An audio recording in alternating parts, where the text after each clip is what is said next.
টুকরে টুকরে gang exposed. কোথায়? রাজধানী দিল্লিতে। এবং এই সমস্ত কিছু শুরু হলো কিসের থেকে? নিট প্রবেশিকা পরীক্ষা, যাকে বলা হয় এমবিবিএস যারা পড়বেন, ডাক্তারি পরীক্ষার্থীরা, পড়ুয়ারা, তাদের যে প্রবেশিকা পরীক্ষা, সেই পরীক্ষার পেপার লিক। তা সেই পরীক্ষার পেপার লিক, সেই পরীক্ষা বাতিল এবং পরবর্তীতে রিনিট, মানে আবার সেই নিট পরীক্ষা হওয়া এবং সেটারও রেজাল্ট বেরিয়ে যাওয়া। বিষয়টি কতটা? 22 লক্ষ পরীক্ষার্থীর মধ্যে নিটের রেজাল্ট বেরিয়ে যাওয়ার পরে প্রায় 56% কোয়ালিফাইং মার্কস যেটা, সেটা পেয়ে, মানে 11 লক্ষ। এটা একটা তথ্য। এখন এর পরবর্তীতেও ওই নিট পরীক্ষার পেপার কেন লিক হয়েছে সেই নিয়ে একজন ভদ্রলোক, তিনি যে কোনো মানুষই হতে পারেন, দেশের রাজধানীতে নির্দিষ্ট স্থানই বিখ্যাত হয়ে আছে যে সেখানে যে কোনো রকম প্রতিবাদ করা যেতে পারে উইথ ডিউ পারমিশন সরকার বা পুলিশের। সেটি হচ্ছে যন্তর মন্তর। এবং সেখানে সেই ভদ্রলোক সোনাম ওয়াংচু, তিনি ধর্ণা, অবস্থান এবং পরবর্তীতে অনশন কর্মসূচি শুরু করেন। হতেই পারে যে কোনো একটি বিষয় নিয়ে যে কোনো মানুষের আপত্তি থাকতে পারে। ওই যন্তর মন্তরে আমরা এর আগে বহুবার বহু রকমের প্রতিবাদ আন্দোলন, যে কোনো রকম কিছু নিয়ে সরকারের বিরুদ্ধে বিক্ষোভ থাকলে বহু মানুষজন, এমপিরা গিয়ে সেখানে এরকম অবস্থান, ধর্ণা এগুলো করেন, আমরা জানি। কিন্তু বিষয়টা কোথায় ছিল? বিষয়টা ছিল নিট পরীক্ষার পেপার লিক বা তারপরেও আরো কিছু অসঙ্গতি তাদের মনের মধ্যে আসতে পারে, সেই জিনিসগুলোকে নিয়ে প্রতিবাদ করা। অবশ্যই কোনো একটি পরীক্ষাতে যদি অসঙ্গতি ঘটে, কেউ যদি পেপার লিক করে, সেটা তো সাধারণ মানুষ হিসেবে, একজন নাগরিক হিসেবে এই চ্যানেল থেকে আমরাও দাবি করি তার পিছনে যারা দোষী জড়িত আছে তাদের ধরা হোক, তদন্ত হোক এবং কঠোর শাস্তি হোক। স্টুডেন্টদের জীবন নিয়ে ছেলে খেলা করা যাবে না। এবং এই সেই মানুষের ভাষা চ্যানেল, যেখান থেকে আমরা এই সমস্ত অসঙ্গতিগুলোকে নিয়ে একাধিকবার বারবার প্রতিবাদ করেছি। কিন্তু ঘটনাটা তারপরে দাঁড়ালো কি? এবার যে ঘটনাটা যে দিকে চলে গেল, এই এপিসোডটা সেইটা নিয়ে। তার আগে আপনাদেরকে বলে রাখি, কেন বললাম এই টুকরে টুকরে গ্যাং এক্সপোজড। এই এপিসোডে আমার এই কথা আগে অনেকগুলো এপিসোডে দিনের পর দিন, মাসের পর মাস ধরে চেঁচিয়ে যায়, টুকরে টুকরে গ্যাং কারা কারা। আর এক্সপোজড কেন বলছি? এই ঘটনাটার মাধ্যমে তারাই যে সেই টুকরে টুকরে গ্যাং, কারা তারা, সেটা এক্সপোজড হয়ে গেছে। নমস্কার, মানুষের ভাষায় আপনাদের সকলকে স্বাগত। আমি প্রবীর রায়চৌধুরী আপনাদের সাথে। বিষয় হলো, এর পরবর্তীতে এই সোনাম ওয়াংচুর যে অনশন কর্মসূচি, সরকার পক্ষ থেকে সেই অনশন তুলে নেওয়ার আবেদন আসে। পরবর্তীতে সরকারের তরফ থেকে এখনো পর্যন্ত যেটা আমরা জানি, গৃহ সচিব তিনি সেখানে গিয়ে আলোচনার প্রস্তাব দেন। কিন্তু কোনো একজন ব্যক্তি যদি তিনি লাগাতার অনশন কর্মসূচিতে থাকেন, সেক্ষেত্রে কি করা যেতে পারে?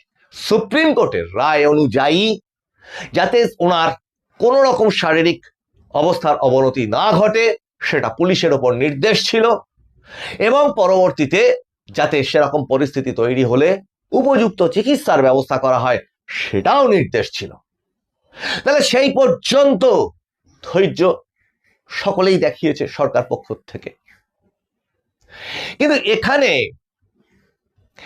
ককরোচ জনতা পার্টি বা সিজেপি, খেয়াল করলে ভাবলেই একটু অস্বস্তি হয় ককরোচ নামটা শুনলেই, যেটাকে আমরা আরশোলা বলে জানি। এখন আরশোলা খুব একটা উপকারী প্রাণী হিসেবে আমরা কখনো শুনিনি, জানিনি, বা গৃহপালিত কোনো পশু বলেও আমরা জানি না।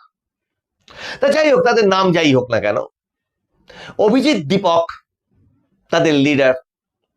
এই পুরো যে সোনাম ওয়াংচুর যে আন্দোলন কর্মসূচি, এই সোনাম ওয়াংচুর আন্দোলন কর্মসূচিতে বা অনশন কর্মসূচিতে এই সিজেপির একত্রিত হওয়া, এই সমস্ত কিছু কি কিসের দিকে, কোন দিকটা নির্দেশ করে? যে এই যে 11 লাখ পাশ করেছে নিটে বা কোয়ালিফাইং মার্কস পেয়েছে, তারপরে তো সেটার কাট অফ মার্কস অনুযায়ী ভর্তি হয়, সেটা তো আলাদা বিষয়।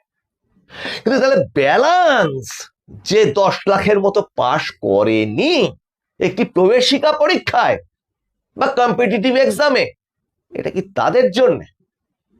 আচ্ছা, এটা না হয় দুষ্টু লোকের কথা হলো, কিন্তু আমার প্রশ্ন হচ্ছে যে এখানে এসে গেল কে? এখানে এসে গেল কেজরিওয়াল। আচ্ছা, আন্না হাজারের অনশন আমরা সকলেই জানি, তৎপরবর্তীতে সেই আন্না হাজারের অনশনকে ব্যবহার করে এক প্রকার কেজরিওয়ালের মুখ্যমন্ত্রী হয়ে ওঠা একটি রাজনৈতিক দলের প্রধান হিসেবে আম আদমি পার্টির, সে দৃশ্যও আমরা দেখেছি। তাহলে আজকে এই অভিজিৎ দীপক ইনি কি আর এক কেজরিওয়াল হতে চাইলেন?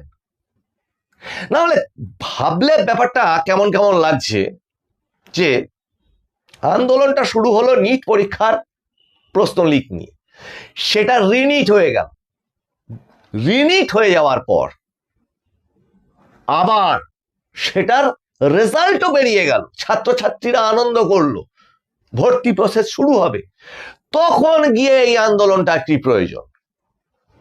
এক।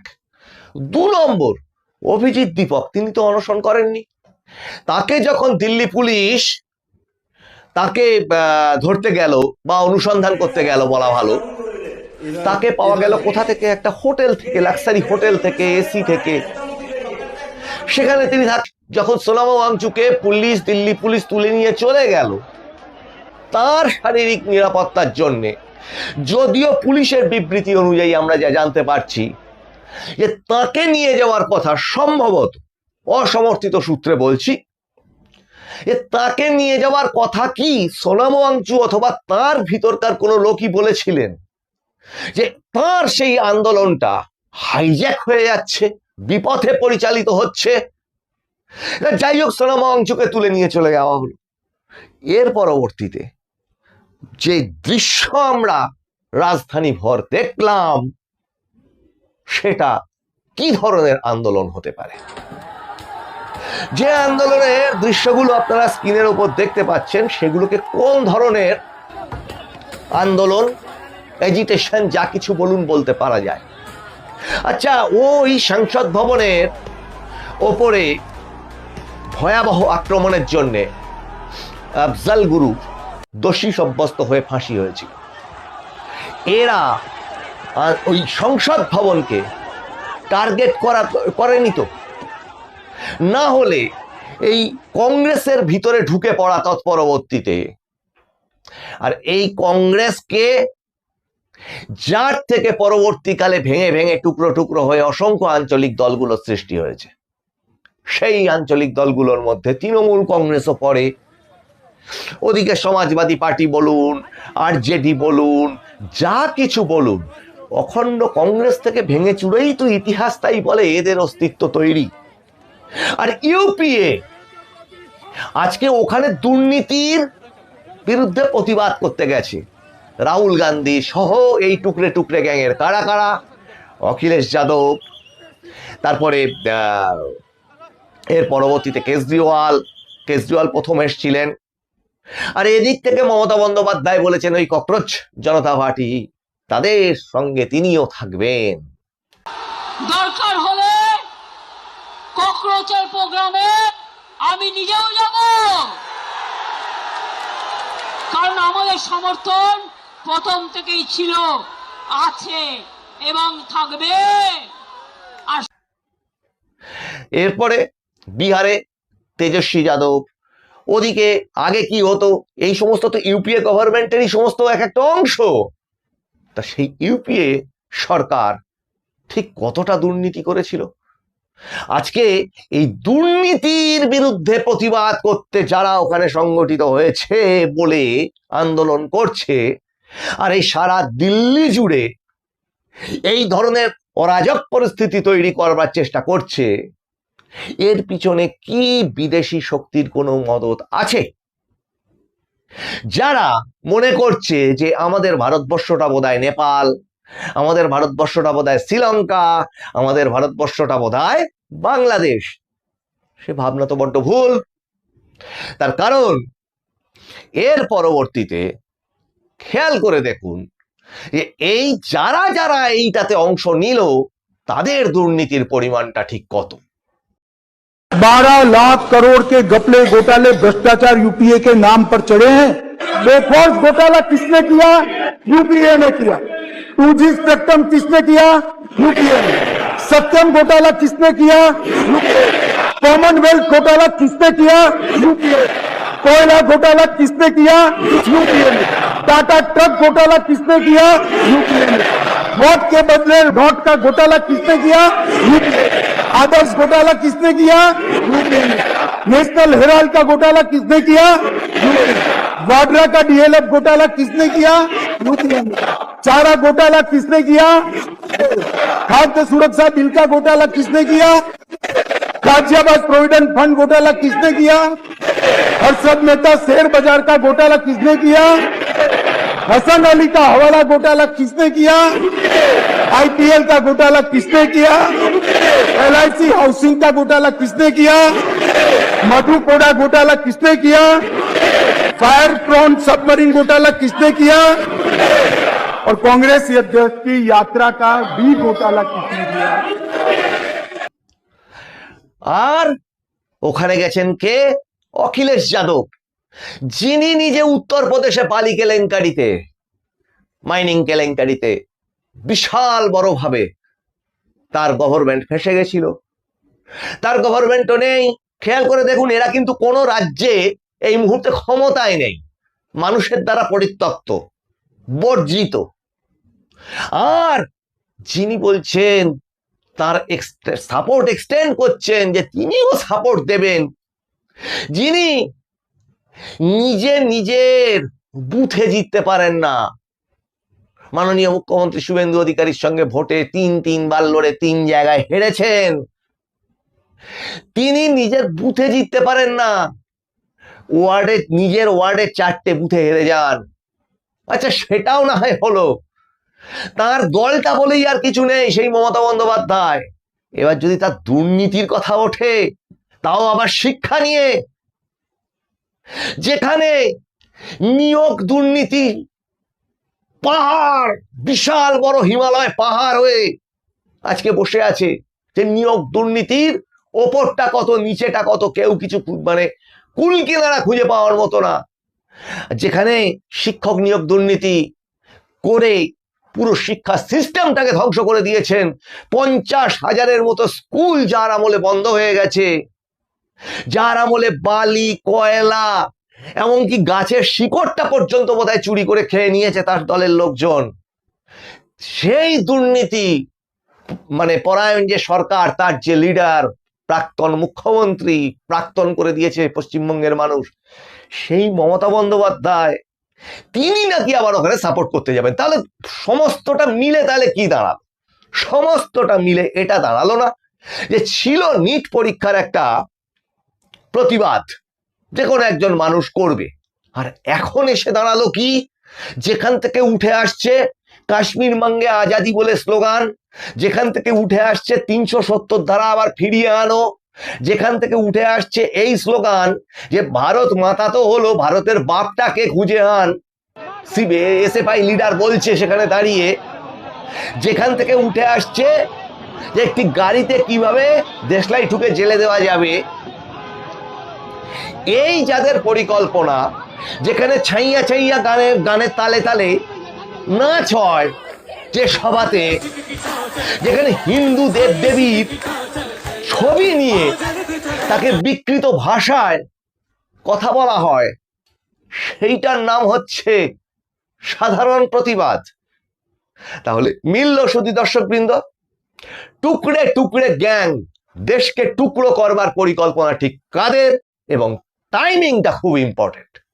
কোন সেই সময় যখন লোকসভার এই বর্ষা অধিবেশন শুরু হচ্ছে, যে দিন থেকে, সেই দিন থেকে, এবং যে যে বিল আসতে চলেছে এইবারের এই লোকসভাতে, সেই বিলগুলো আমরা বহুবার সেটা আপনাদেরকে বলেছি।